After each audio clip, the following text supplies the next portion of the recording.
I never imagined that a man like Ryan would completely change the course of my life. But truthfully, I never imagined a lot of things. For a long time, I lived alone in a quiet, comfortable apartment in the US, perfectly content with my own little world. My life was simple work, reading, cooking, and peaceful solitude. There were no surprises, and I liked it that way. Until Ryan moved in next door. Ryan wasn't the loud or flashy type, but you noticed him anyway. He had this calm, magnetic presence that filled a room without trying. He was thoughtful, he always remembered how I liked my coffee, and somehow he always seemed to know when I needed a hand, even before I asked. When my cabinet door broke, he fixed it without question. When my arms were full of groceries, he was there to help without a word. At first, we were just neighbors, friendly hellos, quick chats in the hallway, borrowing sugar here and there. But gradually, those small moments began to mean more. I started noticing the way he'd linger a little longer after a conversation. The way his eyes softened when he looked at me. And worse, how my heart skipped when I saw him. I told myself it was just admiration. Nothing more. But admiration doesn't make you nervous. It doesn't make you worry about how much you're smiling, or if your voice sounds too eager when you say good morning. Then came the night, everything shifted. It was cold outside when he showed up at my door with a tray of homemade pasta. "Thought you could use a break from cooking," he said with a grin. I laughed. "Trying to become my personal chef. I wouldn't mind," he replied, stepping inside. We ate together and talked for hours. He told me about his childhood, his job, why he'd stayed in this city. I listened closely, every word making me feel something I couldn't quite explain. Warm? Safe? Seen. Out of nowhere, I asked, "Do you ever think about dating?" He laughed and said, "Haven't met the right person yet." Then he glanced at me. Just for a second. But I saw it tanned, my heart knew. From that night on, everything felt heavier. Not because of him but because of me. I started pulling back, avoiding him without really meaning to. Hiding in my room when I heard his footsteps, letting his calls go unanswered. Eventually, he noticed one day. He knocked on my door. "Can we talk?" he asked. I hesitated. "About what?"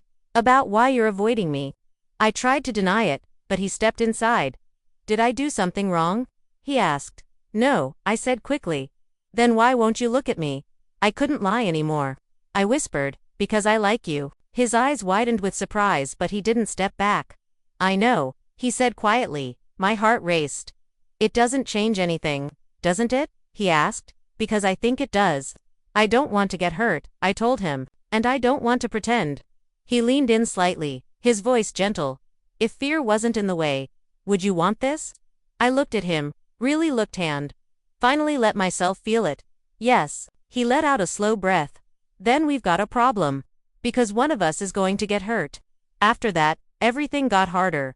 The tension, the silence, the longing. I told myself I wouldn't act on anything, that it was out of my control, but nothing felt simple anymore.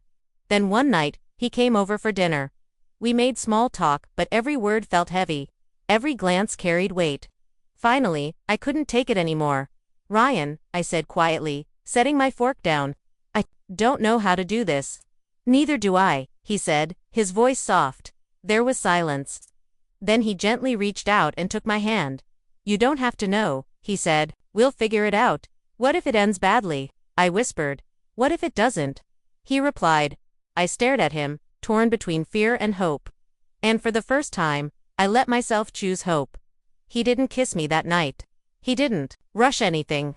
He just held my hand steady. Sure, and I knew in that moment that I had already fallen. Love wasn't simple. It didn't come with rules or perfect timing. And even when it was real, it could still be messy, risky, painful. But for Ryan, for us, I was finally willing to take that leap. The weeks that followed were filled with quiet moments, subtle glances, and unspoken emotions. We didn't label it or try to define what we were, but it was there. One evening, as he was leaving, he paused by the door. "You're still scared," he said. I nodded. "I don't want to lose what we already have." He gave me a gentle smile. "Then let's not rush it. No pressure, no expectations." I laughed softly. "Is that even possible?" He stepped closer.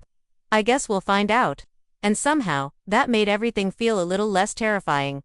Because sometimes, the best things in life don't come with guarantees. Just a leap of faith and someone willing to jump with you.